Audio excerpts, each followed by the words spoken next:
Awesome. I'm going to look at Tecsys Inc. Symbol TCS on the TSX on the TSX, trades at around 38.25. Market cap is 562 million. Pays a really small yield, under 1%, 0.82 right now. They are based in Montreal, Quebec. The company provides supply chain solutions to the healthcare and complex distribution verticals. The company's software covers warehouse distribution, transportation management, supply management, at point of use, distributed order management, along with financial management and analytics. They primarily sell the solution on a SaaS basis, and they have 1,000 customers in over 15 countries. We can see here there's a strong track record of revenue and gross profit growth. Both of them look solid in terms of revenue, from about 45.1 million in 2014 to about 168.5 million over the past 12 months. However, cash flow from operations has not been as strong.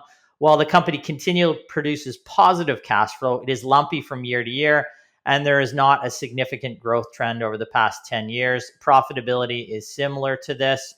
Let's look at their last quarter, which would be Q3 2023. These are the highlights. Revenue, that would be excluding hardware revenue, was about 36.2 million, up 11%, while total revenue was up 13%, including that hardware revenue, to about 43.8. Gross margins were up slightly to 45% from 44%. Net profit, however, was 5 cents per share, down from 6 cents in the same period last year. And adjusted EBITDA was 2.6 million compared to 2.8 in Q3 of last year. I'm going to provide some additional notes here.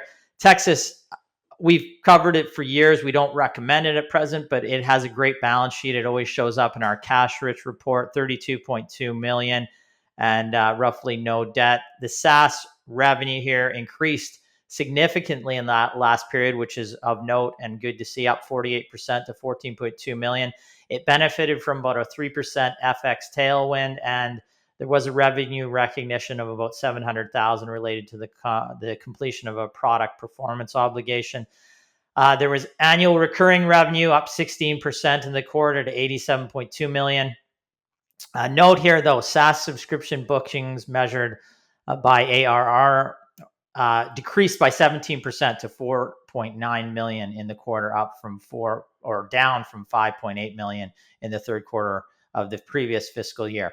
So let's look at the valuations here. They are at a premium. EV to revenue based on fiscal 2024 expected is 3.1. EV to EBITDA based again on that 2024 estimate is about 53.8. EV to EBITDA trailing is 65.95, and the PE here, because based on forward of about 13 cents in terms of what the estimate is in earnings, is about just under 300. So you can see there, premium valuations. A conclusion here before I lose my voice completely. Alongside the quarter, Tecsys announced a February restructuring, which would reduce its workforce by about 4%, equates to about 4.6 million in annual savings. It'll book a severance charge in Q4 of about 2.3 million. Potentially, this will allow the company to be more profitable going forward. The company appears well positioned, we'd say, for long-term revenue growth as it capitalizes on its leading end-to-end healthcare products. There should be operating leverage as the SaaS mix increases and SaaS margins grow and investments moderate relative to growth, but this will take time. It's a good company. The valuations are high at present, and for me, they limit the upside. It is priced to perfection to a degree, and based on those forward numbers. When asked on the company at any time over the past 3 years, we have answered with the same take. It's a good business, good balance sheet. The SaaS part of the business is becoming more significant, which is good, but the price we are being asked to pay is too rich. It's not a surprise to me that over the past 3 years, the stock has been basically flat. We continue to monitor at present. Now, the software space in Canada, just as a note here, is limited, and we would potentially like to own a name like Tecsys, but not at any price, particularly when the stock trades, like I said, at over 50 times forward EV to EBITDA. We were able to buy a Canadian software and recommend this to clients, small cap with a higher growth profile at 10 to 11 times forward free cash flow this past November. On a comparative basis, it was far superior value. Now that stock is up 89% since we recommended it. We're happy to have recommended that business over Tecsys. Now Tecsys has done reasonably well since November, but not nearly 89%.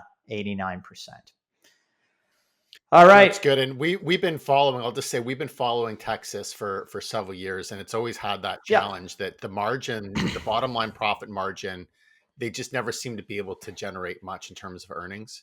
No. Which is the major issue. And sometimes, you could be looking at a company maybe in the software space where they're really just starting to ramp up profitability.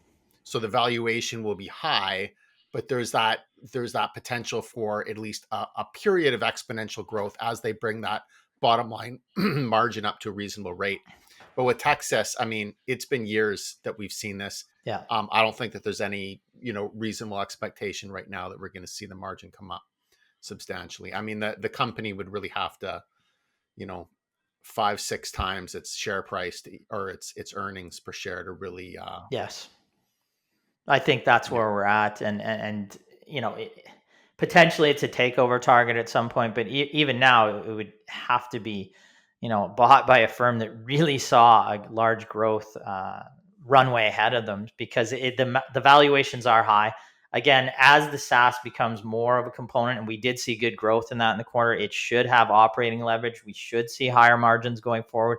But again, that could be 2-3 years down the road. And it seems to always be 2-3 years down the road that you're anticipating. And it's still trading at, 30 to 50 times EV to EBITDA, which, it's not growing at 50% every year, right? Like the revenue growth was, 10 to 15% that we're looking at potentially over the next year. So for that level of growth, it is a premium multiple that you're seeing. There's just not a lot of selection in the Canadian software sector. So potentially there's people crowding into a name like this that, again, a quality business. There is growth over time and the valuation has been bid up. Although, of course, in the US, you see many software companies with high valuations. So when we do find one, as we did this November, that, has good free cash flow and you can buy it about 10 to 11 times versus like the multiples that you're seeing on Tecsys, we jumped on that at the time. We didn't expect it to go up 90% in 3.5-4 months, but it's done that, and we're happy that we bought that company, which again had a higher growth profile, had the similar type of cash balance in the bank, just a little less, but no debt as well, and again traded at just far superior valuations, and those are the companies that we like to buy.